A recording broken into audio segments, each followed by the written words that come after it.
¿Qué tal, hermanos? ¿Cómo están? Permítame compartir con ustedes una reflexión bíblica que está en el Salmo 1. Quiero hacer un estudio del Salmo 1 y el tema lo he titulado Dos caminos, dos destinos. El Salmo 1, especialmente quiero referirme al versículo 6, que lo he tomado como lema, es Jehová conoce el camino de los justos, mas la senda de los malos perecerá. El Salmo 1 es el portal de entrada al libro de los Salmos. No comienza con una alabanza ni con una súplica, como muchos otros salmos, sino con una afirmación ética clara y profunda. La bendición de Dios está sobre quien elige caminar por el sendero de la justicia. Y esta apertura marca la tónica del Salterio, donde la devoción, la obediencia y la relación con Dios pues son centrales. El salmista introduce el contraste entre dos tipos de personas, el justo y el impío, y describe dos caminos completamente opuestos.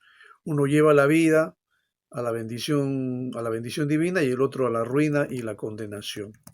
Y este salmo no solo describe la conducta externa, sino que revela el estado interno del corazón del ser humano. ¿Dónde está nuestra delicia? ¿En qué meditamos? ¿Hacia dónde fluye nuestra vida espiritual? Yo creo que desde una perspectiva hermenéutica, el Salmo 1 se convierte en un modelo de sabiduría bíblica, alineado con libros como Proverbios, Deuteronomio, donde se presenta constantemente la elección entre el bien y el mal, entre la vida y la muerte. Así que me gustaría entrar de frente ya al tema en esta hora, entrando al versículo 1, que dice: bienaventurado el varón que no anduvo en consejo de malos, ni estuvo en camino de pecadores, ni en silla de escarnecedores se ha sentado. Bienaventurado el varón que no anduvo en consejo de malos, dice, este versículo, digamos, presenta una estructura literaria y espiritual escalonada y que revela la progresión del pecado en la vida del ser humano. No se trata de un acto instantáneo, sino de un descenso gradual desde la tentación hasta la rebelión abierta. Y el salmista utiliza aquí tres verbos y tres estados para describir esta caída. Cuando dice no anduvo en consejo de malos. Este término, por ejemplo, ahí hay un término en hebreo que es halach, que significa andar, que implica movimiento, exploración, asociación inicial. Es decir, representa a quien comienza a escuchar las ideas, razonamientos y consejos de los impíos, aquellos que viven sin temor de Dios. Ese es el primer paso, ¿no? Prestar oído a una voz equivocada. Y aquí el pecado aún no ha echado raíces, pero ya se ha abierto una puerta y que muchas veces este andar, entre comillas, se disfraza de tolerancia, diálogo o curiosidad, pero puede ser el inicio de una desviación moral y espiritual. Cuando dice ni estuvo en camino de pecadores, el verbo estar en hebreo es amat, y este verbo denota detención, permanencia, decisión. El que antes andaba ahora se detiene, ya no solo escucha, ahora comparte el camino con los que deliberadamente pecan. El pecado se ha vuelto más habitual. Estar en el camino de los pecadores implica que el corazón comienza a normalizar lo que antes condenaba, a justificar lo injustificable y a caminar en una dirección que se aleja de la voluntad de Dios. Dice, ni en silla de escarnecedores se ha sentado. El término sentarse es el hebreo yashab. Sentarse implica acomodarse, establecerse, identificarse. El que antes solo andaba, ahora se instala, se convierte en parte de la burla contra los santos. El término escarnecedores, letzim, en hebreo, se refiere a los que desprecian, ridiculizan y se burlan de la verdad de Dios. Y esta es la cúspide, creo yo, del alejamiento. El pecado ya no solo se acepta, sino que se defiende, se celebra y se predica. El que se sienta se convierte en maestro del error, influenciando a otros a despreciar la ley de Dios. Y claro que acá vemos una progresión inversa a la conversión, ¿no? Esta progresión muestra cómo el pecado actúa en el alma. Primero te hace oír, ¿no? Luego te hace caminar junto a él, después te hace quedarte, finalmente te hace sentarte y defenderlo. Pero la gracia de Dios también puede actuar en sentido contrario. El que está sentado puede levantarse, el que está en el camino puede volver, y el que ha andado con los malos puede volver a andar con Dios. Eso es importante. El verso 2 dice, sino que en la ley de Jehová está su delicia y en su ley medita de día y de noche. Después de presentar lo que el justo no hace, como dice el versículo 1, el salmista pasa a describir lo que sí caracteriza su vida interior y espiritual. Y este versículo destaca dos actitudes esenciales hacia la palabra de Dios, el deleite y la meditación constante. Ahí dice, en la ley de Jehová está su delicia. La ley en hebreo es el término Torah y no se limita a un código legal, sino que se refiere a toda la instrucción divina. La revelación de Dios al hombre incluye no solo mandamientos, sino enseñanzas, principios, verdades espirituales y caminos de vida. El término delicia, que viene del hebreo chefetz, que significa placer profundo, deseo, afecto intenso. El justo no solo conoce la palabra, sino que la ama, se deleita en ella como en un manjar, como en un tesoro oculto. Y esto nos habla de una pasión espiritual, no de una obligación religiosa. Para el justo, la palabra de Dios no es una carga, sino un gozo, un alimento que sustenta el alma. Pienso que muchos leen la Biblia, pero no todos se deleitan en ella. Y el corazón transformado por Dios no se acerca a las Escrituras por rutina, sino con hambre de conocer al autor, con sed de sabiduría y con un deseo de comunión. Ahí dice, en su ley medita de día y de noche. La palabra hebrea aquí es agak. Agak, el término griego que significa literalmente susurrar, murmurar, repetir en voz baja. Es la imagen de alguien que no deja de reflexionar, ¿no? El término meditar. No deja de reflexionar, de rumiar la palabra, como un animal rumia su alimento. Y este verbo sugiere una meditación activa, profunda y constante, no pasiva. La mente y el corazón están comprometidos. No se trata solo de leer, sino de interiorizar y de aplicar y orar la palabra. Qué importante es eso. El justo hace esto de día y de noche. Es decir, en todo tiempo. No se trata de legalismo, sino de un estilo de vida centrado en Dios. El mundo puede estar lleno de voces, pero el justo sintoniza su corazón con la voz de Dios. Es interesante, pero Jesús dijo, no solo de pan vivirá el hombre, sino de toda palabra que sale de la boca de Dios, ¿no? Como está en Mateo 4:4. Él vivió totalmente dependiente de la palabra. Aun siendo el verbo encarnado, él citaba, obedecía y cumplía la Escritura. Él es el modelo perfecto del justo que está justamente descrito en este salmo. Y en Juan 15:7 nos llama a tener esa misma comunión con la palabra. Si permanecéis en mí y mis palabras permanecen en vosotros, decía Jesús. Y qué importante es esto.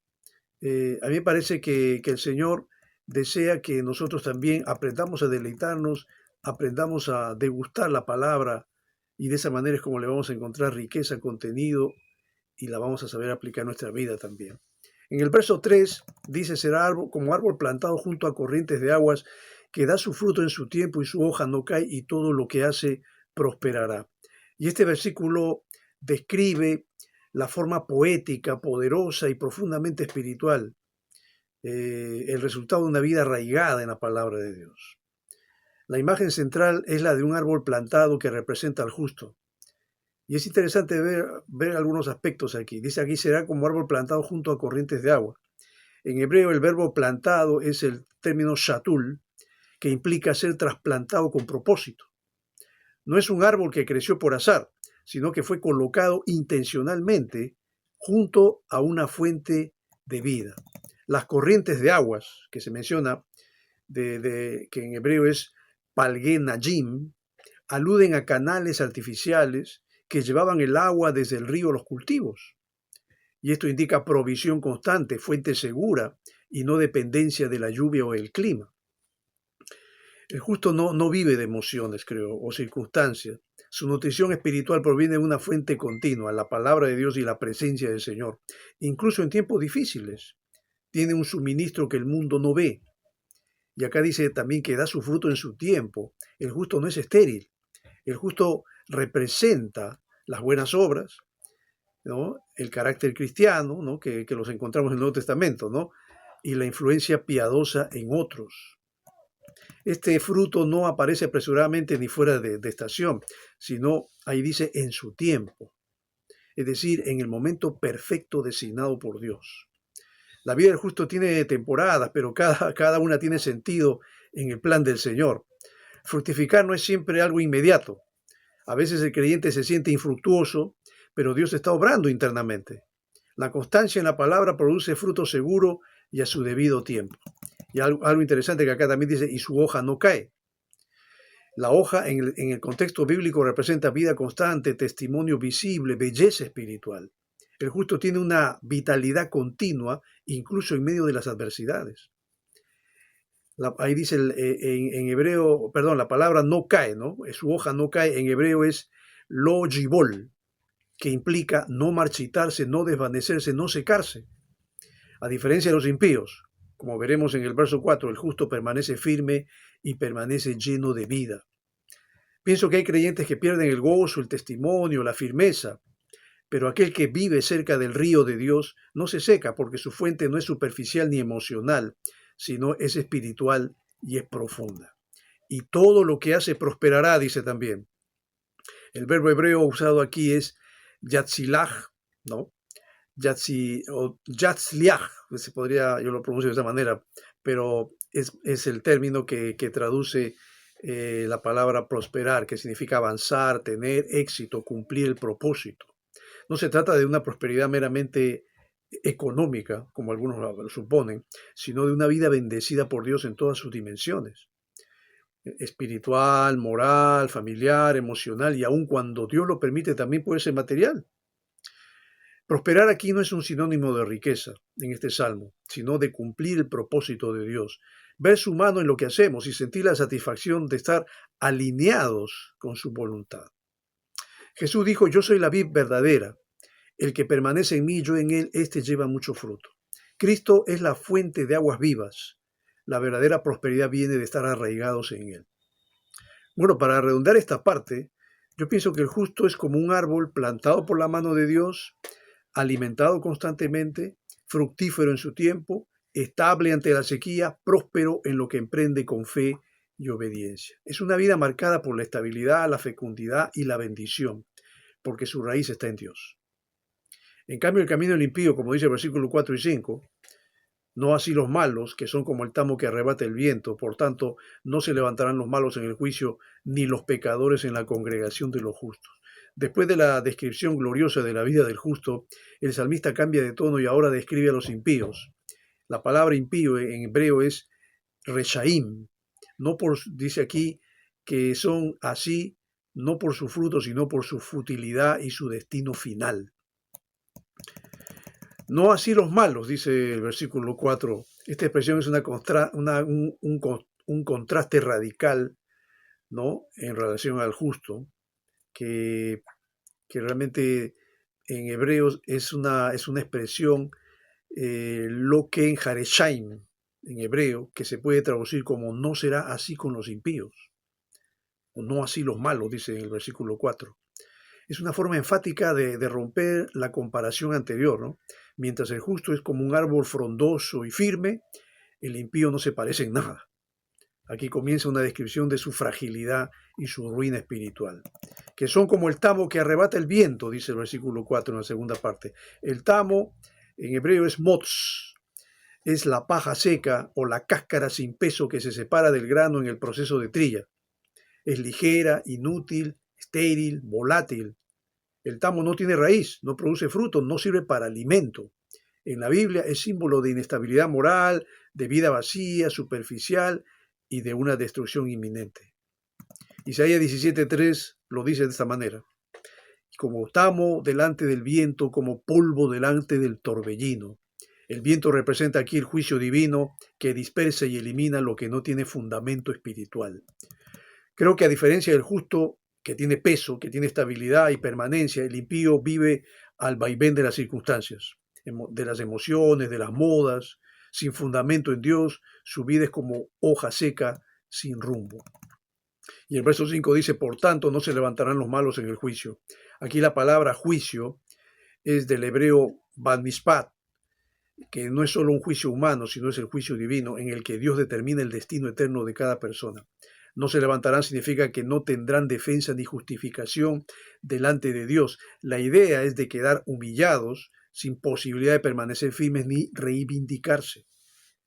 Romanos 14, 10 al 12 dice: todos compareceremos ante el tribunal de Cristo, cada uno dará cuenta de sí a Dios.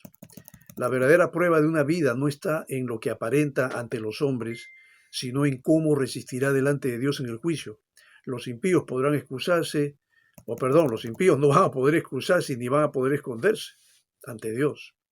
El verso 5 dice: ni los pecadores en la congregación de los justos. Esto implica una separación definitiva. Dios no permitirá que quienes vivieron de espaldas a su voluntad estén con los que le sirvieron fielmente. El juicio hará una clara distinción entre ambos grupos. La palabra congregación del hebreo edat se refiere al pueblo de Dios reunido, la comunidad de los redimidos. Mateo 13:49 dice: los ángeles saldrán y apartarán a los malos de entre los justos. Apocalipsis 21:27 afirma: no entrará en ella ninguna cosa inmunda, sino solamente los que están inscritos en el libro de la vida del Cordero. Y podemos estar mezclados en esta vida, incluso asistir a la iglesia, pero en el juicio solo permanecerán los justos, verdaderos, los justos, aquellos cuya vida fue transformada por Dios. Sí, te das cuenta del contraste. El justo es como el árbol plantado, el impío es como un tamo sin raíz. El justo da fruto en su tiempo, el impío no tiene nada de valor. El justo, su hoja no cae, vida constante tiene. El impío está llevado por el viento, es inestable. El justo prospera en todo, el impío es rechazado en el juicio. Y el justo es parte de la congregación, el impío está excluido del pueblo de Dios. Bueno, para redondear esto como una reflexión final, podemos decir que los versículos 4 y 5 nos confrontan con una verdad solemne. El juicio final revelará el verdadero estado del corazón. No bastarás haber parecido justo ni haber tenido apariencia de piedad. Solo aquellos que han vivido con Dios en su palabra y por su gracia van a estar firmes. Porque Jehová conoce el camino de los justos, mas la senda de los malos perecerá, dice la Biblia. Jehová conoce. Es no solo saber, sino que implica cuidado, aprobación, comunión. El camino del justo está bajo la supervisión divina.